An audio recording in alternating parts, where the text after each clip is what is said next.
Respected, John. Okay, so we gotta start off with night one before we get to any type of night two.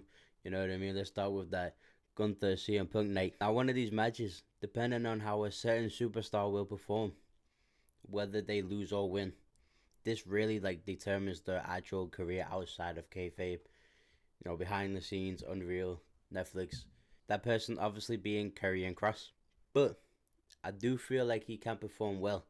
He's definitely had enough experience and enough chemistry with Sami Zayn. I feel like the styles aren't too different. It's not like Javon Evans going against like Big Show. They're in the same realm. Sami is a bit more experimental with his moves though.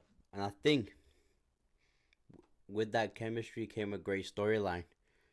Within that storyline, it had Curry and Cross trying to break down Sami Zayn, and I believe that's the payoff. We're at SummerSlam. It's one of the big four. Has to be a oh my god moment. That's Sami Zayn getting disqualified and Curry and Cross getting the win. Where he wins not just the match, but in morally as well.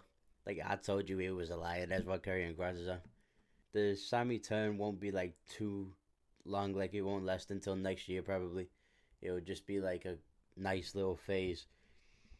Maybe we get like a switch back at before Survivor Series. Also keep in mind outside Curry and Cross because I got an idea for that as well. That Celebrity Spotlight tag match, obviously including Logan Paul, but more focused on Jelly Roll. I don't think that the match will suck at all. Like I don't think it would be a terrible match. I believe that Jelly Roll probably knows how the business works. He's trained. I don't think it's gonna be something mind blowing, but I do feel like it's gonna. He won't take the aura away from the likes of Drew McIntyre and Randy Orton, and even somebody who's been in the situation and had many pay-per-view like PLE spotlight moments.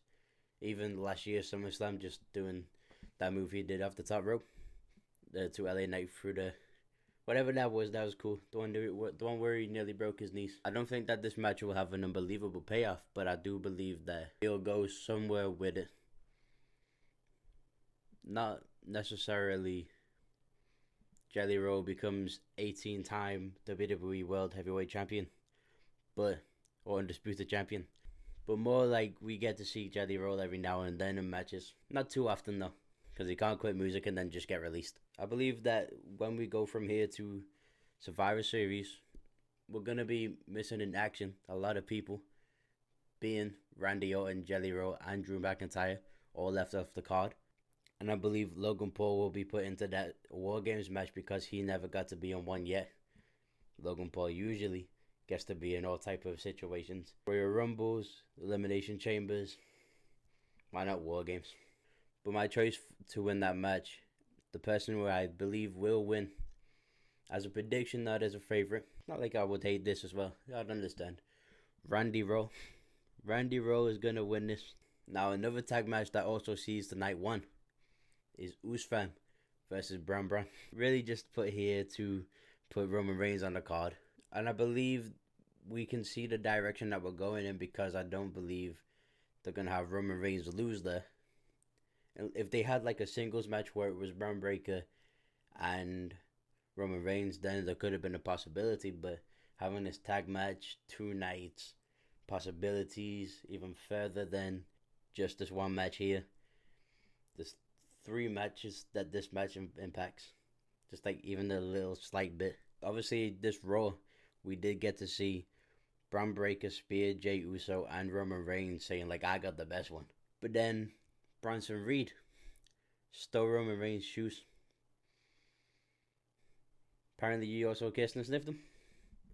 Do I know why? I do not know why. But he did that. And doing that means that he also cost himself the match, really, just by jinxing himself, and also the idea that they've already written down. Where Roman Reigns and Jey Uso are going to take the win. But that's not the last we're going to see of Braun Braun. Not even the last we might even see of Roman Reigns. Okay, now. Wait till that. Wait till I'll talk about that. Another tag match, because this SummerSlam is full of tag matches. We have Judgment Day versus Maybe Friends. Now, Judgment Day has had enough time with the championship. Alexa and Charlotte Flair would obviously make those championships more prestigious. And we need to find a way for Liv and Raquel and Roxanne. Have Roxanne be the focus for Liv, and then just out of nowhere Raquel swindle light. Oh my god, very slight. Oh my god, like to the point where it's just an oh my gosh. Now this is like I put some words in the hat and I just took my chances because it's a Survivor Series. I do see for the women's War Games, Judgment Day being a huge part of that. So Liv, Raquel, and Roxanne. That'll be like Liv's team versus Raquel and Roxanne. Maybe they do a mixed gender out of nowhere. I don't like. Maybe the whole Judgment Day is involved. But the one that's a little bit like, this probably won't happen, but it'll be a great shot if it did. Just for one reign, hear me out, because this would make a lot of sense for them to lose the championships too, being the maybe friends in Charlotte and Alexa Bliss.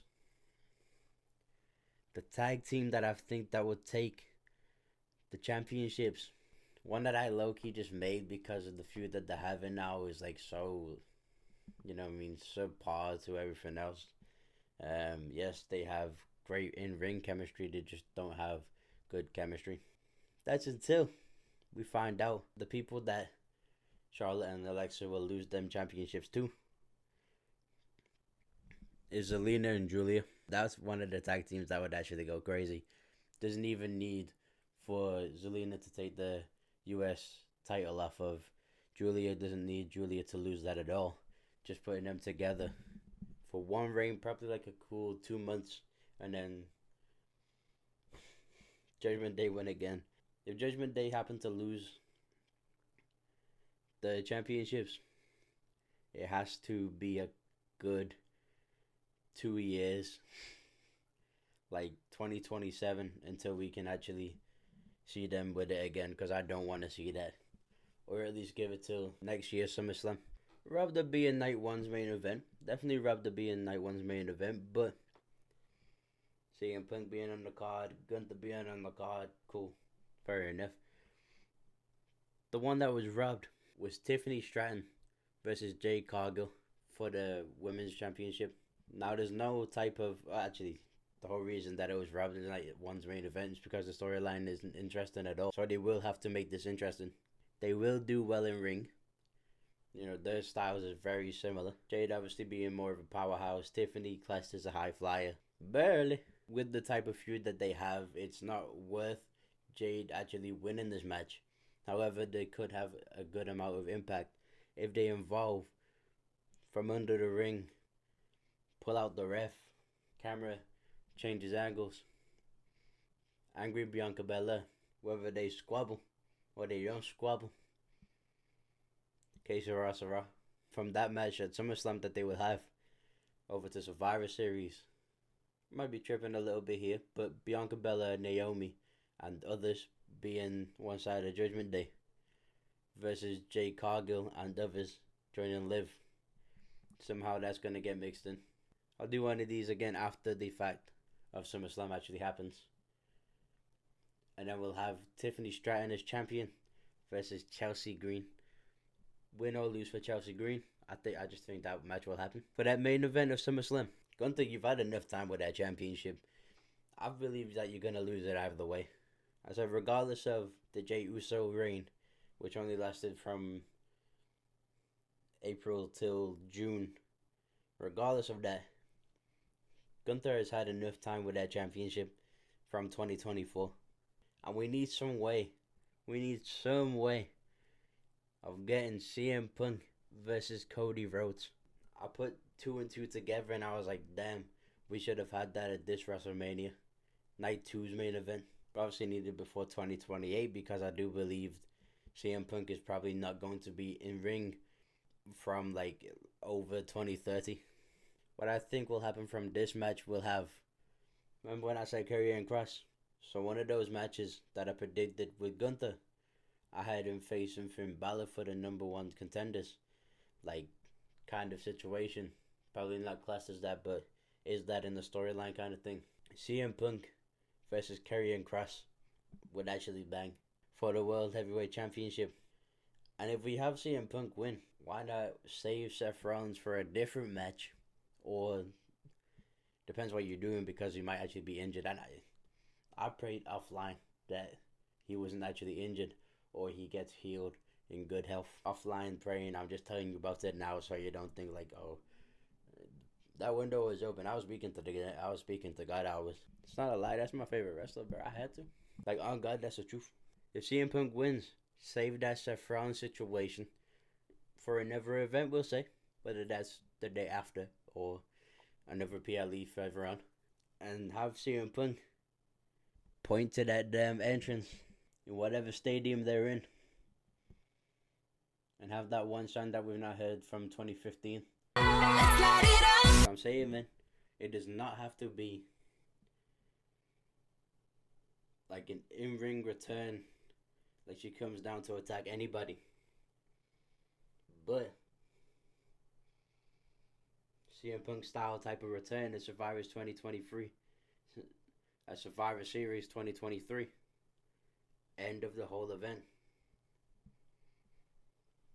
You know what I mean? Like, we think it's about to end. CM Punk points to the damn entrance. In a dress, bro. I don't even like it. Can be in a suit and tie. Does not have to be in gear. That's what I'm saying, man. Just an appearance.